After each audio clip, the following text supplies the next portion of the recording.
All right. What a turnout. So thank you all very much for coming out today, and I want to thank the Garden Cafe for putting this on. Yeah.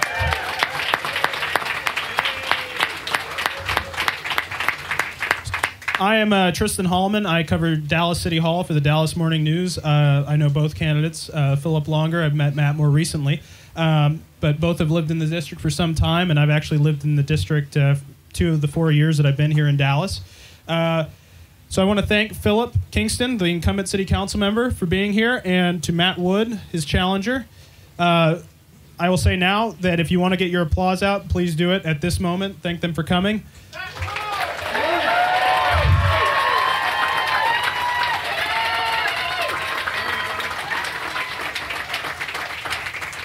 Now, the rest of the time, I know you're all very enthusiastic to be here. Some of you are wearing shirts.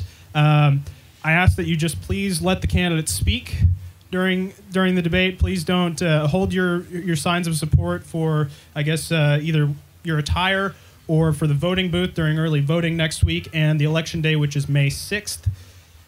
Otherwise, we're here to hear from them, and you can express your approval or disapproval afterward. So the rules for this are, I'm going to ask each candidate the same question. I'll give them each 2 minutes to answer it. And we'll set aside a minute for rebuttal or for a follow-up if needed. We're going to go ahead and get started. First question is a bit of a quasi-opening statement. We'll start with Matt, the challenger.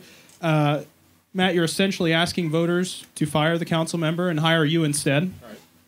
So what is it that would make you a more effective council member for the next 2 years than Councilmember Kingston? So am I supposed to use this one? I would say use that one. Make sure everyone can hear you as well. Yeah. All right, can everybody hear me? Back there, everybody? Okay. So again, thank you, Garden Cafe, and thank you, Tristan, for putting this on, for being here. So I'm running because I want to get things done, and I want to get things done in a way that is more collaborative. And everything that I've worked on, whether it's been in the neighborhood, in the community, with the school system or whatnot, it has been to find the issues, look for common ground, and then roll up our sleeves and get things done. I haven't felt like that has been the case in the city council for a long time, and particularly I think it's gotten worse the last 2 years, and that's why I'm running. Councilmember Kingston, you're asking voters, you've been in office for 4 years, you're asking them for 2 more this time around. Why should voters send you back to the City Hall? Well, as many of you know who are here, the last 4 years have been a period of extreme productivity for District 14. The idea that I haven't accomplished anything is sort of belied by the list of things that I sent you on the mail this last week. I mean, we can just name them off. $1 billion+ development in the commercial areas of town while still protecting your stable single-family neighborhoods. Improvements in the way we handle wages in Dallas. Living wages for city contractors, for construction workers, rest breaks for construction workers. All manner of civil rights and civil liberties improvements. We are a more equal city than when I found it. I have an extreme record of positive success. In fact, one that is so extreme that the only thing anybody seems to be able to think about in terms of negatives is the times when I got frustrated. And what frustrates me? I'm pretty proud of that record too. Because when people try to take your money, when people try to cut backroom deals, when people try to give away Fair Park with no bid, when people try to kick Uber and Lyft out of Dallas, I was there to say, no, we're not going to do that. It does frustrate me. I do get passionate when someone is going to take your money or take your assets or otherwise abuse the levers of city government to your detriment. That I cannot tolerate, and I do not tolerate. But I got to tell you, I need your help. I am here to ask for your help because even though my record is frankly sterling, even if I do say so myself, all of those people who are upset that I have changed the status quo, the people who were going to get Fair Park, Yellow Cab. I mean, we know the names of these people. people who are developers who lost money at the pension system that you're now being asked to bail out. All those people are both supporters of the PAC that is supporting Mr. Wood, but also direct supporters of Mr. Wood's campaign. So this is not a battle really between two candidates. It's really a battle between 2 minutes. Will the city government of Dallas be operated by its people, or will it be for sale? And I'm here to make sure that your voice is heard. Matt, would you like to respond to that? I'm very proud of the people from District 14 who have supported my campaign, and I have been out there for the last several months talking to a whole host of folks who disagree with what you just said, who feel like you've not been productive with them, and who have created a lot of barriers. And so I believe that there's a better way to do things, and that's why I'm running. It'll be a real accurate poll on May 6th. Hardly ever wrong. Council member, on that note, I was going to save this for later, but since you brought it up, there is this group, there's this PAC out there for our community that's running ads against you.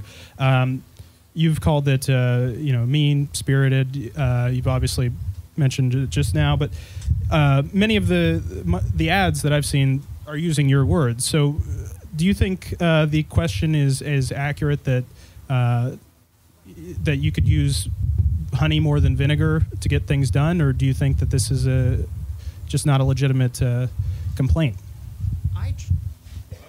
We lose the mic? Hello? I treat people with respect, and people who've been to my office know that the door is always open for those who seek the betterment of Dallas. And that has been true for the last 4 years. It will continue to be true. Now, this is an interesting thing, though, because there's a pattern here. Laura Miller called me the other day. She had read the morning news editorial, and she was laughing, actually, because she said they didn't bother to change one word from when they wrote the same editorial about me. And what was the reason for that? The reason is that she was challenging the mayor, and she was challenging the power structure. And what happens when these people who are losing out on the status quo, when we're making changes, what their defense mechanism is, they can't say, oh my God, I'm losing my source of illicit gains. That's not exactly a good rhetorical device. They have to say, oh, you're rude. Oh, you're disrespectful. And if you're a boy, the morning news will call you a bully. If you're a girl, they use a different B word. How many times did you get called the other B word, Angela? And that's what this is all about. What I work for is positive change with people in this district who all know stories of me coming to their aid and fixing their problems. All right. Matt? So first of all, I have nothing to do, and you know this, that I have nothing to do with the Super PAC. It has not been anything we've participated with. However... Everyone, please. However... I get that you're all passionate. That's all right. Let's let the candidates speak. We've got a limited amount of time here. That's enough. Matt, go ahead. However, again, as I'm out there meeting with the members of District 14, the neighbors and the business owners who have been concerned that, yes, there was a time when you were more involved and that you are now less involved. You're more involved in pushing some agendas and some politics that set you up for a different political office. And I believe that District 14 needs somebody who's working more closely with the neighborhoods and more closely with the individuals, and not one size fits all. Matt, one more question. Yes, sir. Real quick on this issue. So that you've distanced yourself from this PAC, you said you have nothing to do with it. Why not publicly call for them to cease the ads and cease their association with your campaign? Let him answer. I'm not allowed to communicate with them at all. That's what they do. And right, but why not publicly ask for them to do so? I'm sorry? I said, why not publicly call for them to do so? I don't call for anybody to publicly stop political speech any more than I'm calling for you guys to stop catcalling me. So it is what it is. Political speech is a free thing, and people should be able to do it. Really, though, let's keep it down with the shows of support or disapproval. We want to hear from the candidates. We'll move on to a different subject now. Police and Fire Pension Fund has obviously been in the news quite a bit. It threatens the city's finances. The pension fund could go insolvent within the next 10 years unless there's a legislative fix. Councilmember Kingston, you're part of the board. Do you support the current legislative fix that the mayor has opposed? Yes, absolutely.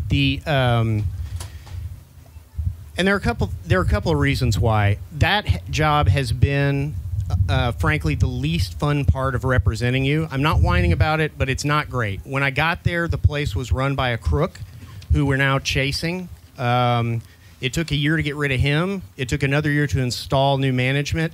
And it took the entire time I was there to expose the fact that the pension was not a $3.6 billion entity, as it claimed, but was in fact a $2.7 billion entity.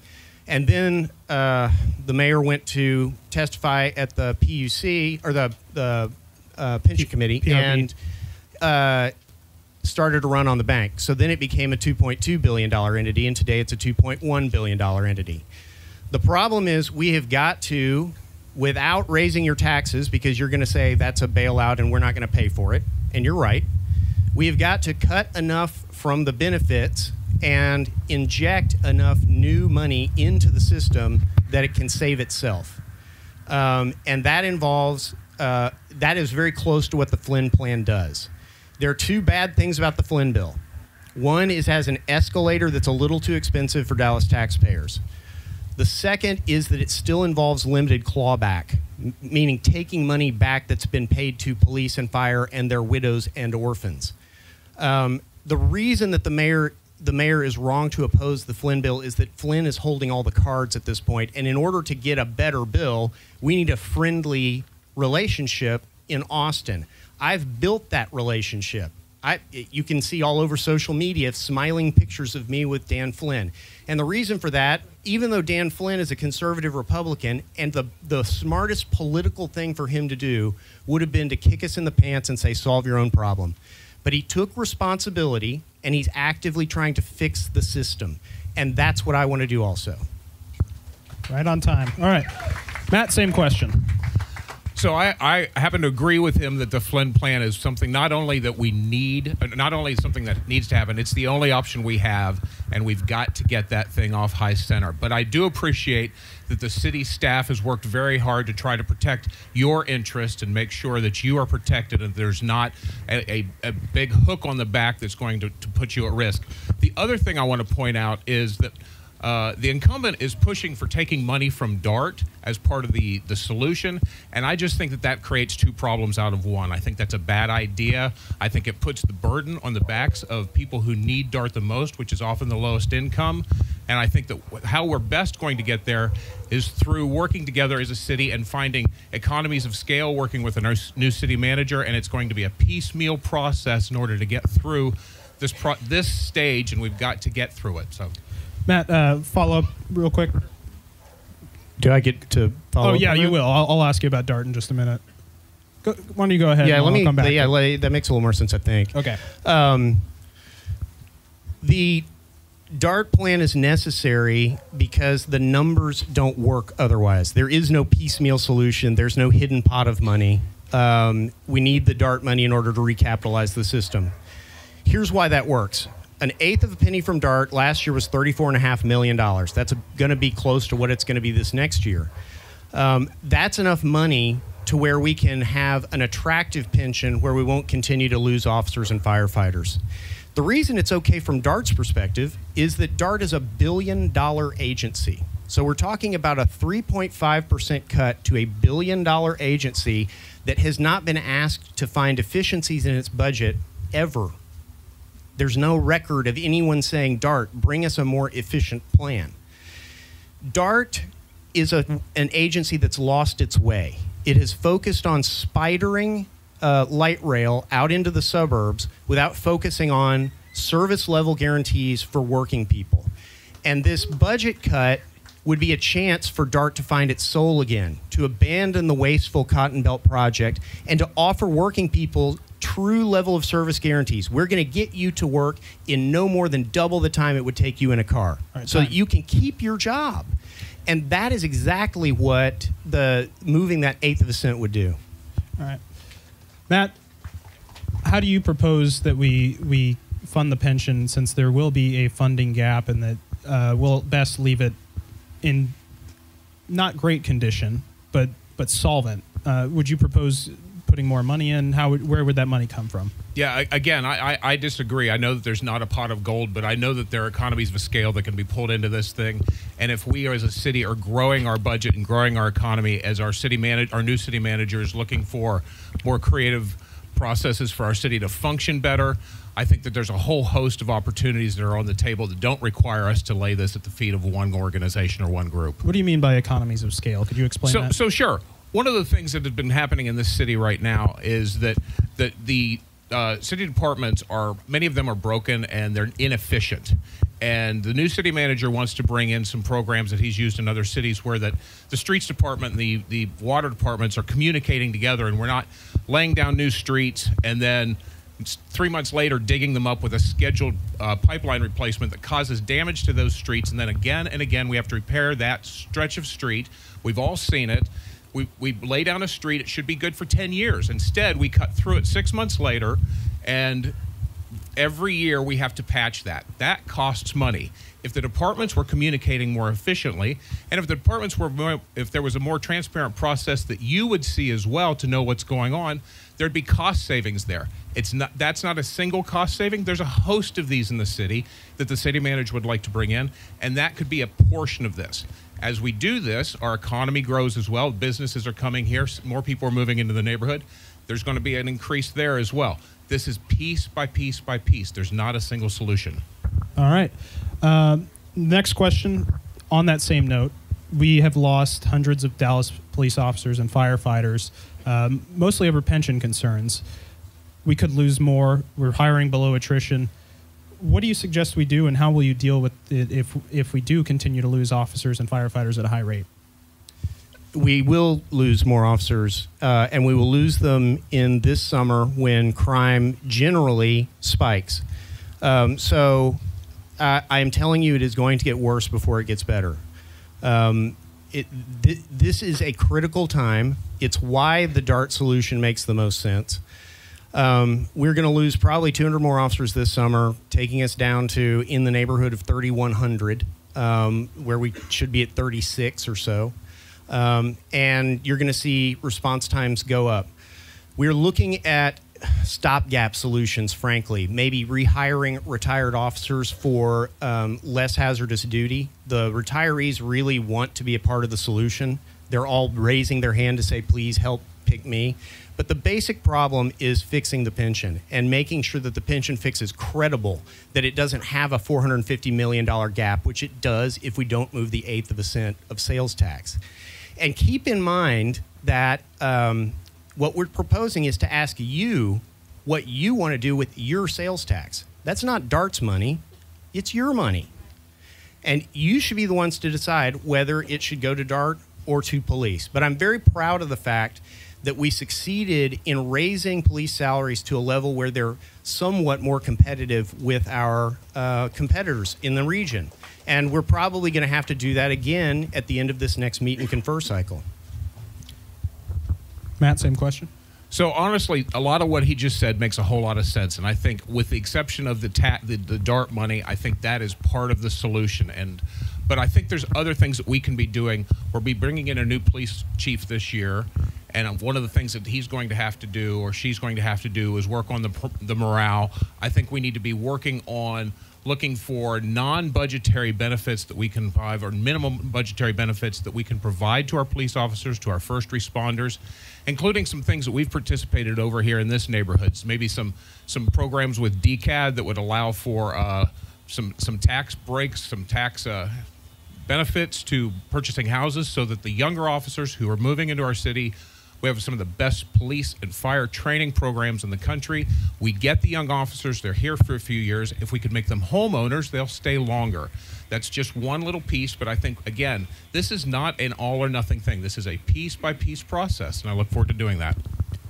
All right. Councilmember Kingston, on that same note, if you could respond to that, and also, you mentioned the number 3,600 where we should be. Is that the right number? You've talked before about whether the 3 per 1,000 really is something that we should be striving for. That money would have to come from somewhere. Is that the right way to spend our money, is getting back up to that level? Well, the key to not chasing 3 per 1,000 but having effective policing is changing the way policing is done. But What we're talking about is this summer. And in the next 18 months, we need to be safe. And the way our police department is structured, it requires that many officers. So this lack of officers is a problem. McKinney Avenue is the most policed area of Dallas. It has dedicated beat cops. It has a Rover program that's being privately funded. It has extended neighborhood patrol, and it has 25 off-duty gigs for bars and restaurants in the area. Currently, there's so much departmental overtime that there are no officers available for off-duty gigs, meaning that one of the most dangerous areas of town in terms of needing police presence on 3 nights a week is getting starved of policing. And we've got to do something critically fast. Long term, I'm willing to take another look at 3 per 1,000. I thought that there was an instructive comment from Tanya Eiserer on Facebook today about when the Dallas Police Association endorsed Mike Rawlings over David Kunkel because Chief Kunkel said he was willing to look at creative cuts. And we wonder what they think now. All right, Matt. David Kunkel, obviously former police chief. You mentioned that we'll have a new police chief. What do you want to see from the next police chief? So I think much of what our former police chief did in the district, not everything in the city, was strong. And I think one of the things that he did very well was have a force that diffused situations and kept relationships within the communities strong. And that's really a big piece of what I think we have to charge T.C. Broadnax and the hiring committee with, is somebody who's going to be positive, somebody who's going to create good morale within the district and continue that process that Chief Brown had. Same question, Philip? I forgot the question. What do you want from the next police chief? The next police chief needs to do several things. First and foremost is going to be basically damage control. There are some critically acute needs that we have to address. They're going to be addressed by fixing the pension, but also they're going to be addressed by a police chief who has a vision for the future that will keep our officers here and keep them believing in what he does. And I believe that has got to look more like what we have seen in the recent changes in Seattle and in Salt Lake City. We have, under Chief Kunkel, we went from a department that was seriously troubled. I would say that's an understatement, to one of the best urban departments in America. We still have some of the best urban officers in America, but our organizational capacity has slipped. And we see that in rising police budgets, but falling police performance. We're seeing increases in violent crime and increases in response time even before the officers started leaving. That's an indication of a management problem. We need somebody who can make officers believe in what he or she is saying, but also who can foster those relationships with Southern Dallas and Western Dallas, where they face so many credibility problems. I'll start this next topic area with you. Uptown, you mentioned earlier. You are supporting a late night hours overlay for Uptown. Could you explain that idea? Well, it's not a late night hours overlay for Uptown. It's an enabling legislation that would allow neighborhoods to do what we did on Greenville. Currently, you have to use a planned development district to do what Angela Hunt did on Greenville Avenue, and that opens up all of the zoning. Well, McKinney's already in PD 193, the most complicated zoning tool in the city of Dallas, and I'm worried about the unintended consequences of opening up that tool. The enabling legislation that I've proposed would allow neighbors to only talk about one thing: whether you need a specific use permit to stay open past midnight. And when we narrow the inquiry to that, it becomes a much simpler inquiry. Operators don't have to worry that neighbors are going to then also say, oh, and we're going to make different parking requirements, and we're going to ban patios, and we're going to ban amplified sound, and oh, by the way, no more bars, you can only have restaurants. That is what that process would do, and that's why I've supported it. And the reason I think that this is going to work is because I've been a part of making it work before. Greenville Avenue was sucking up $500,000 in police overtime on 2 blocks for just 3 nights a week. Today, people don't even hire off-duty officers because it's so safe. Matt? So I'm going to tell you that I'm very much opposed to this idea, and there's a couple of reasons why. One, we have plenty of legislation to take care of the bad bars, and Greenville Avenue was an area that had a couple of bad bars that if we just enforced the rules that we had, it would have been taken care of. And we do not need additional legislation in order to create environments where people can have restaurants and bars and people want to be entertained. A lot of us choose to live in neighborhoods that have activities, and we want to be able to support that. I would argue that Greenville Avenue has worked in some ways, but it has also been, we're seeing closures now because businesses are failing to make it. That happens in the restaurant industry. The bigger concern I have about it is the effect of potentially deterring other businesses from opening, because it changes their business model if they have to assume that they can only open until midnight and that it's going to take a year or more before they even find out if they can be open until 2 a.m. And it makes it tough for them to hire employees because the employees want to get the hours that they can get. And if everything's closing at 12, it'll be difficult. Philip? As we've seen on Greenville, that's 100% not the way it works. Nobody waits to find out if they can get an SUP. And then Everyone, please. Jason Boso wears a Philip Kingston for Council t-shirt. In any case, enough. The issue is you apply, you're able to stay open until the city can get around to your application. That's always been the rule in the city of Dallas. We never left anybody in the lurch on Greenville. We went as fast as we could administratively, and I don't know. For somebody to say that Greenville's somehow not working, I think I'll just leave it as I think it is. Matt, would you like to say anything else? Or? All right, the disagreement is clear. Okay. Did we start with you last time? I don't have any idea. I don't either. Matt, why don't you start this time? Matt, Councilmember Kingston has also supported the two-waying of McKinney and Cole Avenues. It's actually passed through the council, but we don't have bond funding for it yet. Is that something that you believe should be a bond priority in the next bond package? So I've had a lot of conversation with folks for whom this will impact in Uptown, and I'm hearing more and more that there was not enough conversation about this, that this was something that they feel like was ramroded to them. I have concerns if the goal is to calm traffic that what may be a $12 to $15 million, I'm told, bond package ticket to two-way McKinney doesn't necessarily solve the problem.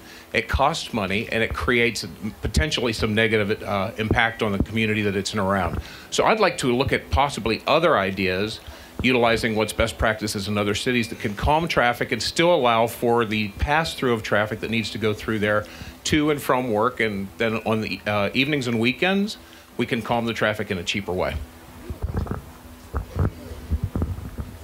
I don't know. I used world-renowned urbanist Patrick Kennedy's design, and what we've seen is that the overwhelming number of residents in the area supported the idea of two-waying the streets. They were two-way originally. They were two-way streets. They were neighborhood streets, and the city of Dallas, some of you know this history. The city of Dallas in the 60s created a thoroughfare plan that tore neighborhoods apart. This neighborhood is where political history in Dallas started, in East Dallas. This is the birthplace of John Bryant. This is the birthplace of Jim Maddox. This is where Norma Minnis got her start, and it all got started because of what? Abrams Road cutting high speed through Junius Heights, making it impossible for children who were neighbors to continue to cross the street and play with each other. Abrams Road is an example of exactly the kind of thinking that gave us one-way McKinney and Cole. Those neighborhoods deserve to be stitched back together, and so does Junius Heights. Matt, everyone please. How would you propose that we calm traffic if not for two-waying those streets? Or do you believe that it's a problem? So I think there are ways to do it with lighting and with in-lane lighting and bolsters that would move in and out like they've used in Melbourne and like they've used in other cities. And I'm only looking at ideas that neighbors have brought to us, and a lot of the neighbors are very opposed to this idea. It's not uniformly accepted in the neighborhood. In fact, it's very far from uniformly accepted in the neighborhood, and a lot of people feel like it has been ramroded to them. All right. Speaking of the bond, Councilmember Kingston, could you tell us, I guess, why did you fight against the delay of the bond package until November, considering all the problems that we're having with police and fire pension fund, with the bond rating downgrades? Why not wait until November? Why wait is the better question. Why wait? Are you saying we're going to use debt to fix the police and fire pension fund? That sounds like a horrifically bad idea. Is that the question? No, I mean, with the instability in the pension fund, why not wait until that is settled? Because the two are not connected. Your streets must get fixed. You must also have police. You must have both of those things. So we have got to borrow money now to fix infrastructure that is crumbling now. We know that the 6-month delay between the May bond package and a November bond package doomed 100 lane miles in the city to reconstruction when they could have been simply repaired. So the delay was catastrophically irresponsible. The metaphor is we're living in a house with a hole in the roof and we're arguing over whether we're going to use the credit card to fix the hole. We have to use the credit card to fix the hole. I don't love that. I don't love using public debt to do maintenance. But the problem is that years and years and years of bad government put off maintenance. We haven't had anybody serious about infrastructure since Laura Miller. And that's the truth. And the people who are funding the shadowy super PAC that's coming after me and Mr. Wood's direct contributors are the people who want to delay the bond. I just don't get it.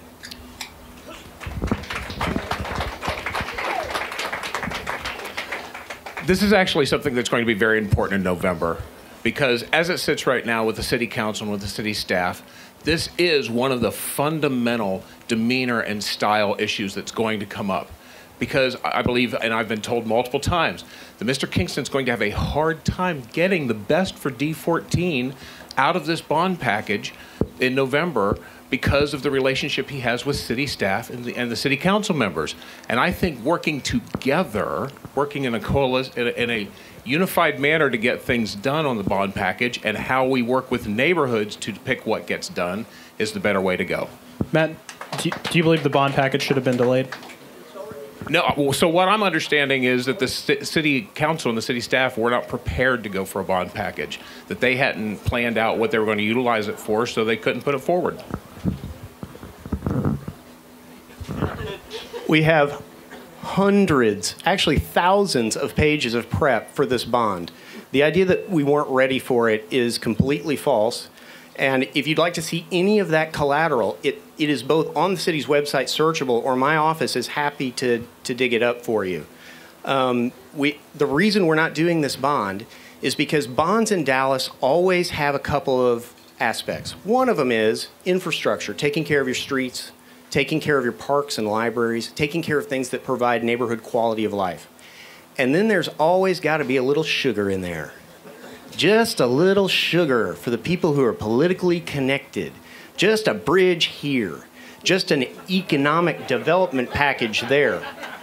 And I apologize to you because I helped sell you the 2012 bond that had $55 million in economic development incentives. The first project that was used on was to move a concrete plant next to an elementary school in West Dallas.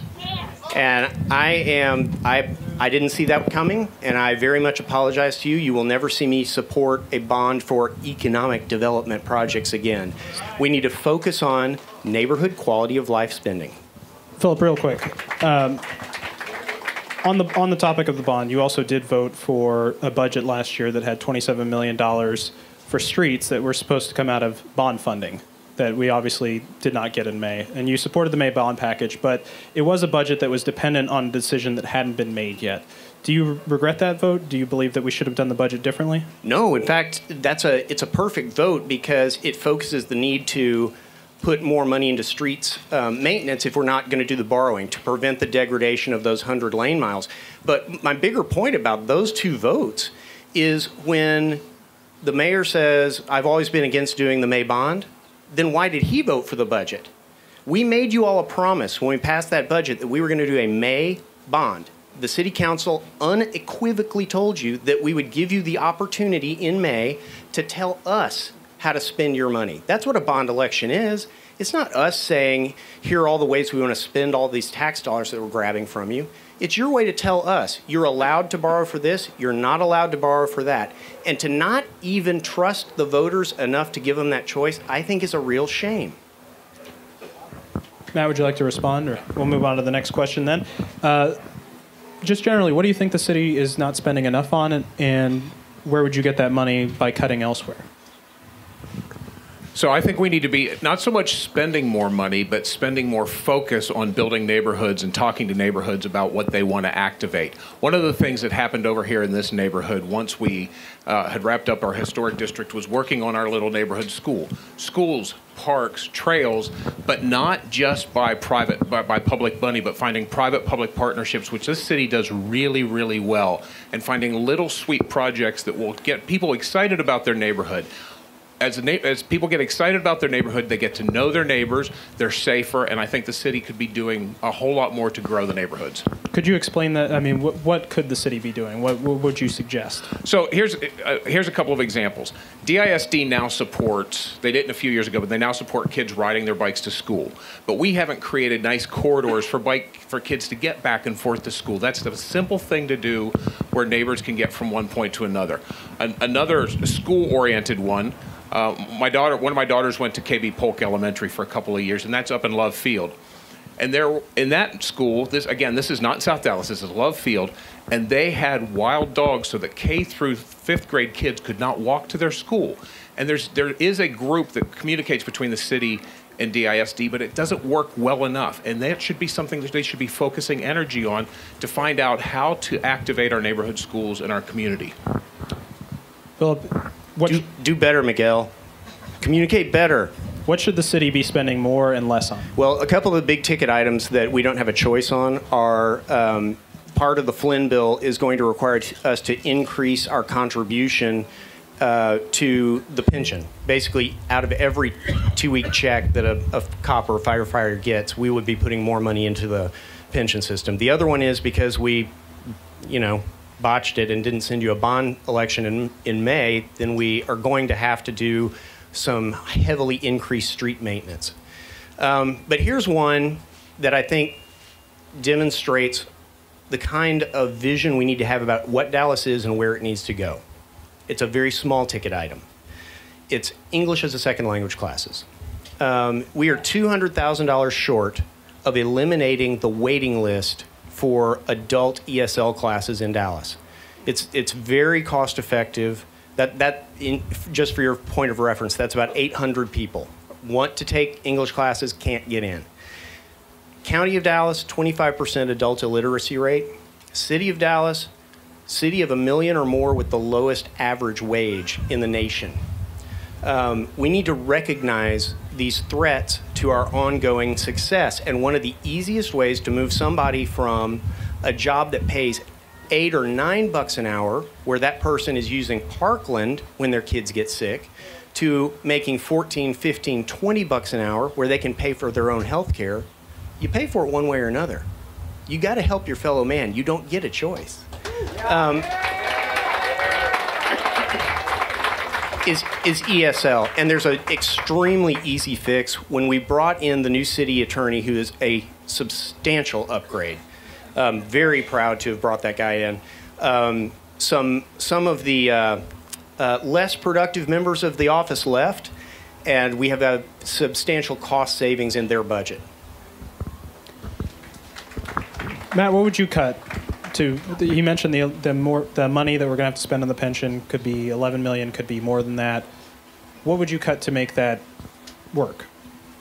So I don't have a specific budget item that I'm going to list. I'm going to talk about the economies of scale thing. I think that's where we're going to find some money, is by being a smarter city and working more efficiently. Now, I'm glad you brought Larry Casto in.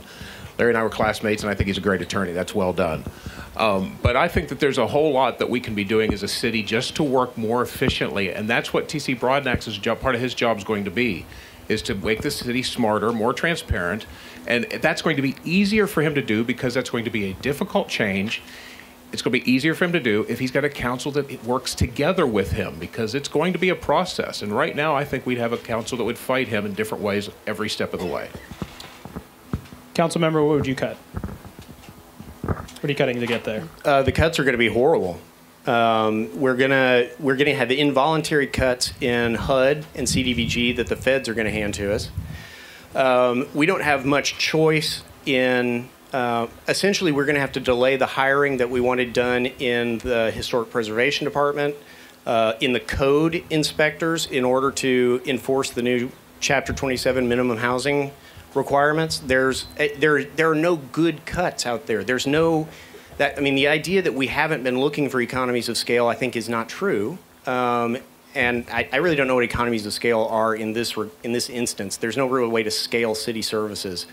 The issue is that we are being forced by bad decisions of the past to make budget decisions that keep us from doing the sort of visionary things that we want to do to make Dallas a city of the 21st century. Instead of Dallas is a city of the 21st century when you talk about its industry, when you talk about business leaders here and innovators, but City Hall seems to be clinging to 1995. Sure. One of your colleagues, Councilmember Kingston, has brought up a pay-as-you-go system for the future. In other words, not doing bonds in the future. Matt, would you support such an idea that perhaps we just save money and then build up a tranche of money and then spend it for capital infrastructure later on?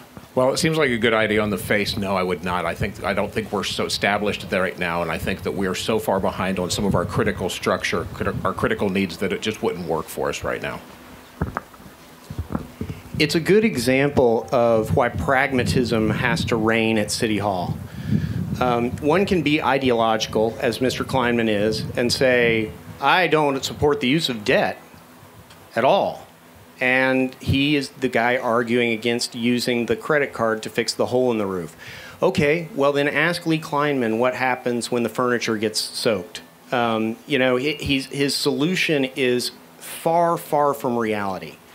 And the truth is, it's out of line with expert opinions that we get. The International City Managers Association says a healthy level of debt service maxes out at about 25 cents on the dollar, and we're at about 28.5 or so.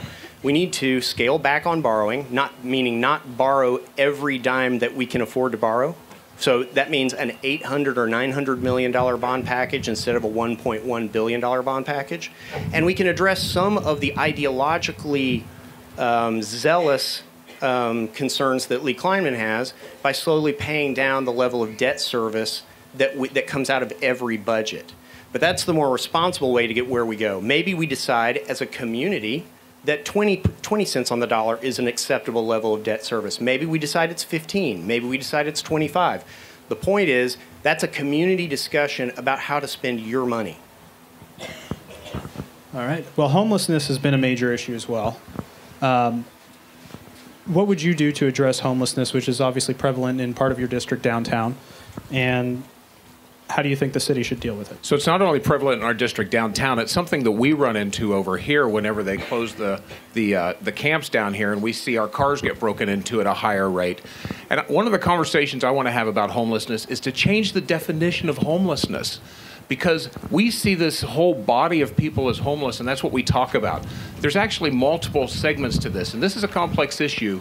But if we would address the panhandlers downtown, if we would get the police to be more active to moving the panhandlers and discouraging panhandlers, and DART to be more involved in enforcing panhandling on the platforms and really reduce the panhandling presence. And then as a city, it is the heart of the city's issue to raise money to take care of the truly poor in our city. And this city, when it wants to do something, it can do it. And we can be a city that is a shining example of taking care of our truly poor who don't need to be downtown. They're looking for a bed. They're looking for a place to live that is close to community services. It's close to some health care and some medical and transportation. We can take care of our truly poor. And if we take care of the panhandlers, and if we take care of the truly poor in our city through private-public partnerships, then you have the housing resistant, which is the folks who we need to get mental health individuals, and that's a county issue as well. And that's going to be a more complex solution. That's not a silver bullet issue, but I think if we were to reduce this large body of what we call homeless and have folks living in our community that are just looking for a home and take care of the panhandlers, then we have something we can work with. Many of them are just professional. We need to discourage the industry. This is an issue that I've spent quite a lot of time on. The answer has 3 segments: a short, an intermediate, and a long term. The situation as it exists today is dire. Homelessness is up stratospherically in the last 2 years. No one knows all the reasons why, but the big reason why is lack of affordable housing in Dallas. That is actually the biggest driver. But you can't say, okay, we're gonna build housing until it's better. Downtown, the Cedars, Deep Ellum, Farmers Market, and South Dallas are disproportionately suffering what is a citywide burden. And we've asked them to do it for too long. And we made a huge mistake by putting the bridge in the middle of a concentrated area of homelessness, in the same way that we've learned that we can't concentrate affordable housing in the poor parts of town because that concentrates poverty and segregates the city. You can't concentrate homelessness. It's exactly the same. By the way, wealthy people, I think there's also a reason not to concentrate rich people, so I'm coming for you next.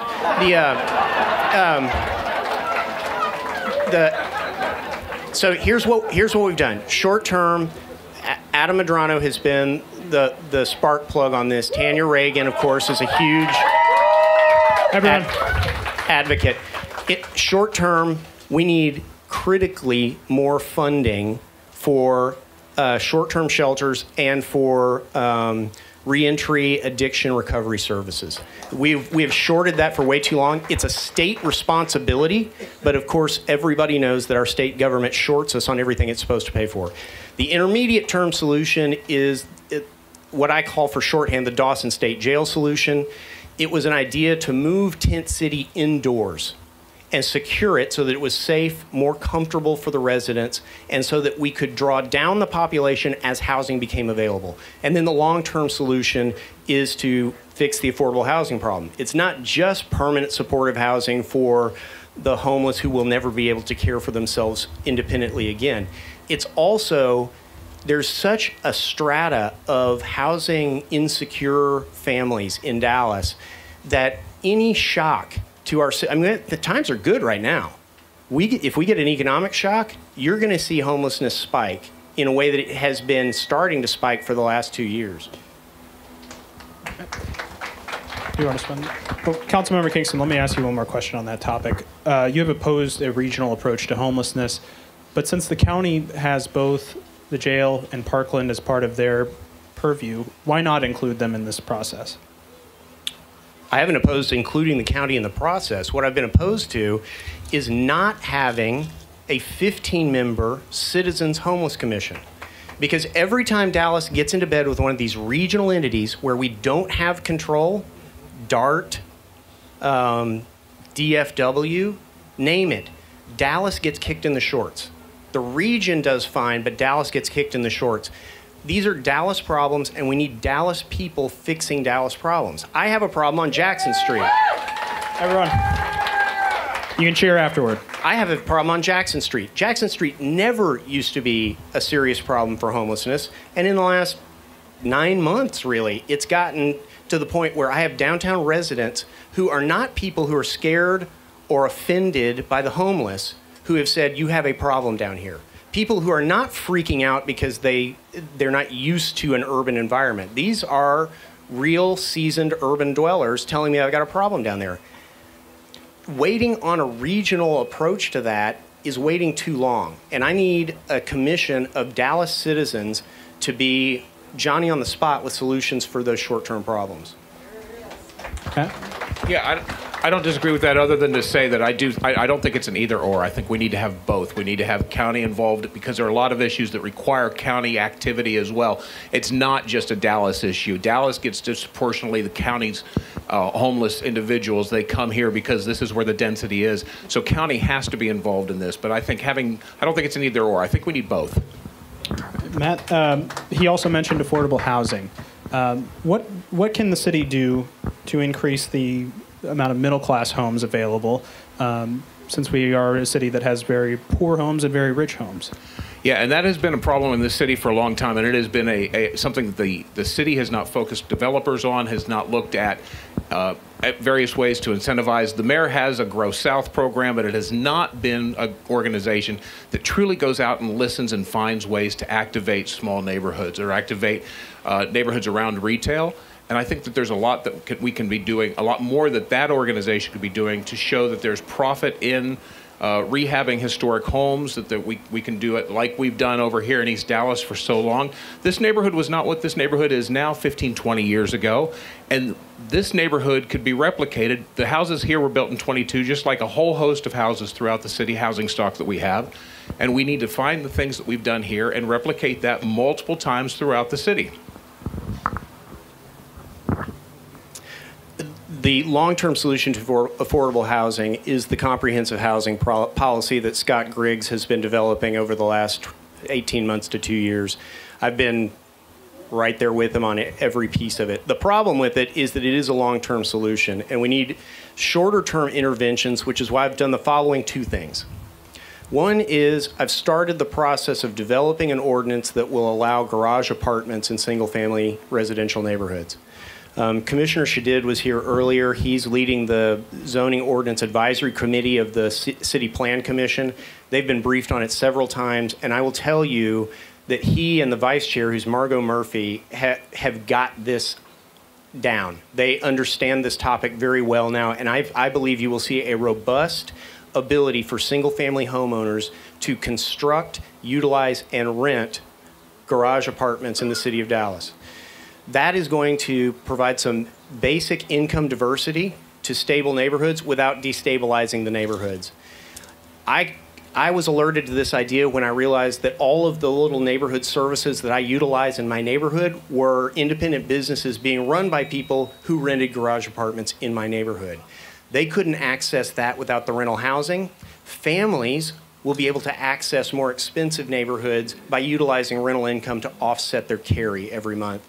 And this is something that Austin has done recently that has had great, great results. No real negatives and a lot of people accessing neighborhoods they couldn't get to. Second thing, we have no multifamily owned product. I mean, except for in the $1,000 square foot range.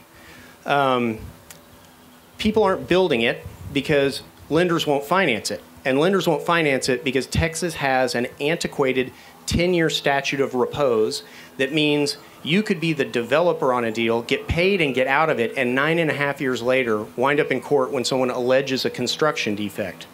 I have a bill that Morgan Meyer introduced for us in the House that has a Senate companion that would reduce that down to 5 years, which is more in line with the rest of the country, and I believe it would spark an owner-occupied multifamily building boom in Dallas.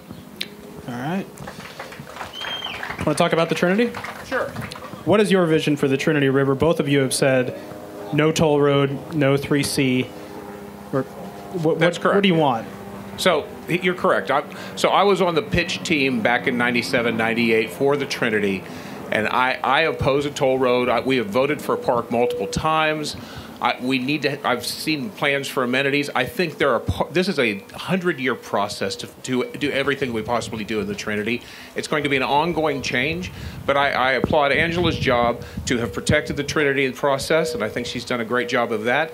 And I know that there's been a lot of conversation about rewilding of part of it, and I think that fits as well.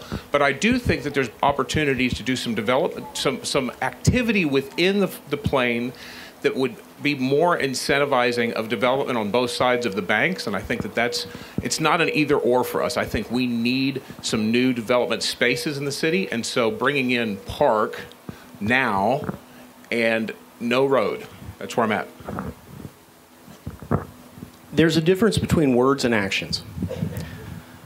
In 2006, Angela Hunt called me and said, we're going to do a referendum on this road. We're going to kill this thing. I was a volunteer in that effort. I campaigned for that effort. I contributed to that effort. And I've been a warrior against the damaging and divisive Trinity Toll Road ever since. I've got a track record. There is a reason it's not there today, and I'm a small part of that reason. Everyone, let him speak.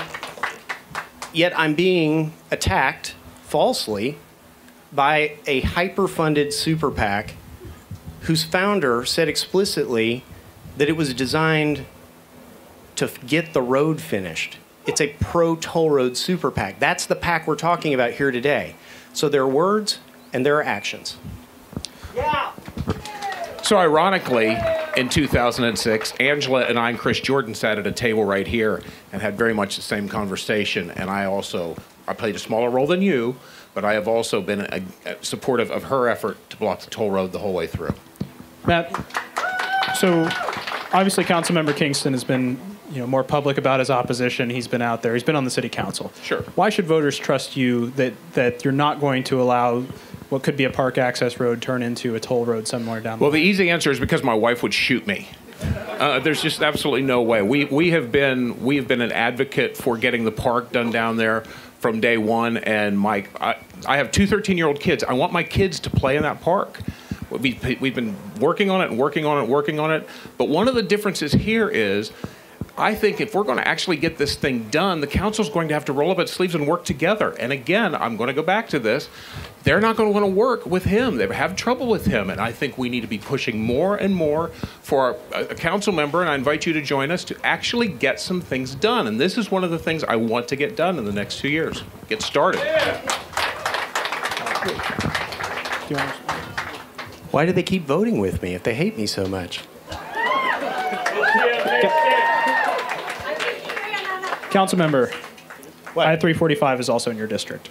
I-345, do you want to ask more question? Or Yeah. I was just going to jump on it. Go for it.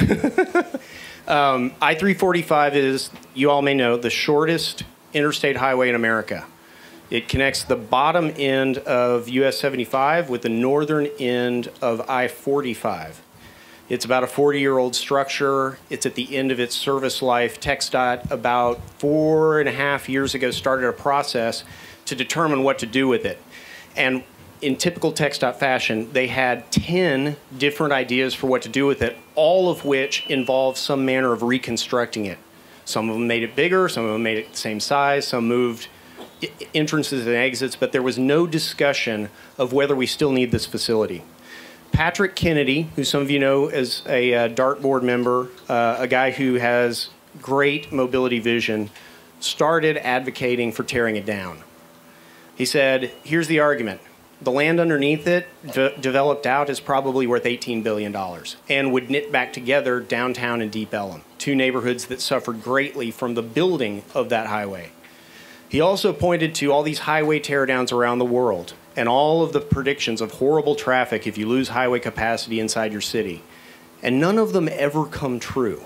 I invite those of you who have been to San Francisco to think of the Embarcadero and think of what the Embarcadero looked like when it was a double-decked highway. And look at the Embarcadero today and tell me which neighborhood you prefer. And tell me if San Franciscans are happier now or less happy with or without the road. And I think the answer is pretty obvious. So we've got to take down I-345. The City Map study, which is the most innovative study TxDOT has ever done, it's being copied around the state, is a direct result of me and Patrick Kennedy haranguing TxDOT. And really, we had to be quite persistent to get them to do a real road study that would allow us to look at innovative improvements, including lowering 30, including a host of other improvements to the city. But I-345 has to go. Matt? This is one of the areas where we absolutely agree. I was on the Deep Ellum board for several years and worked in Deep Ellum on a host of things. And I-345 is absolutely a barrier between downtown and and that Deep Ellum area. But I also want to include the conversation of 345, if I may, to the conversation of I-30 that also came out of the City Map program.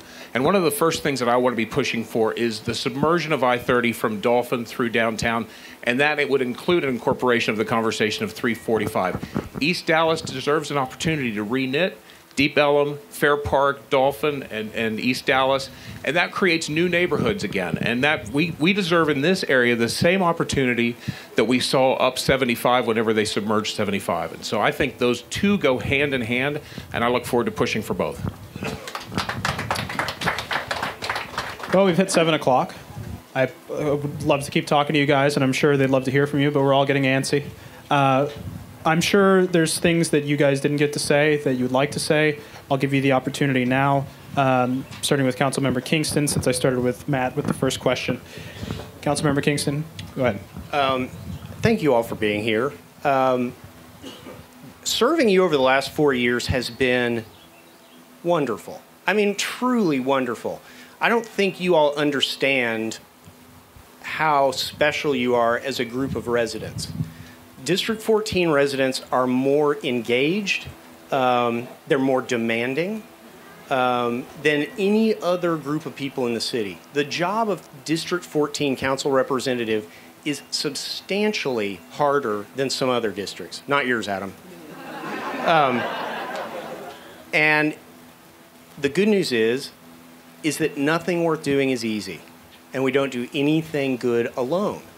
And you all have permitted me to do some of the most rewarding things in my life. It's just been a joy, an absolute joy, and I can't wait to do more of it. I am exceedingly proud of what we've accomplished together. We've protected these neighborhoods while still fostering volcanic growth. We have improved the lives of the poorest in our city, people who aren't even necessarily District 14 residents, because that's the values of District 14. We know that we're not an island unto ourselves. We know that we need the rest of the city to succeed so that we can also succeed. We have made massive improvements in transparency and accountability at City Hall, and I promised you I would do that, and I have kept my word to you. I have done exactly what I told you I would do. You all, I can see so many of you that I've seen across the desk at my office. You know that my office is open for anyone with a good idea and a heart for improving Dallas. And I need your help. I need it, I need it, I need it. I wouldn't ask you if it weren't important. I need you to go vote. I need you to write down a list of 10 people and get them to go vote. Because here's the deal. We have 62,000 registered voters in this district. And if we're lucky, 9,000 of them will show up, meaning at least 7 of the 10 you write down are going to lie to you about whether they're going to go vote. So I need you to be accountable on Election Day for making sure that those 10 friends went and voted. And the reason I'm asking for this is because my record is clear. I need to be sent back to City Hall, but I can't do that without you. And there are people who wish us harm, who have bad ideas, who have taken money from the public till in the past, who are working very hard and spending lots of money to make sure it doesn't happen. Make no mistake, they're trying to silence your voice. They're not trying to help you collaborate with others. They're trying to silence your voice. If you put me back in, you know what you're going to get. You've got 4 years of it, and I'll give you more of it. Everyone.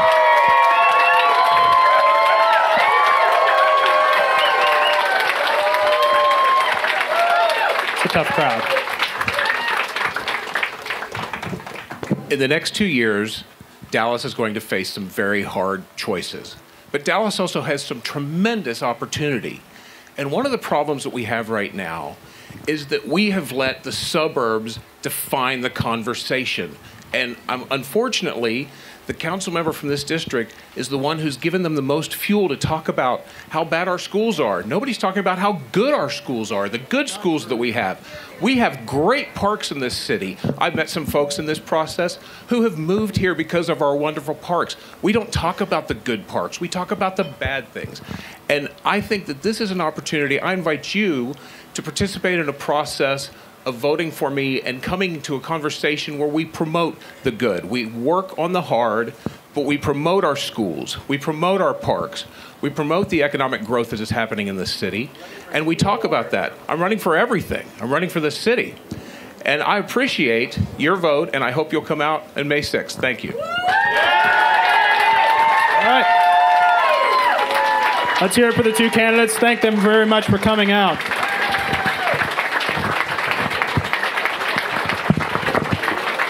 Thank you again to the Garden Cafe for putting this on. And have a good evening. And go vote.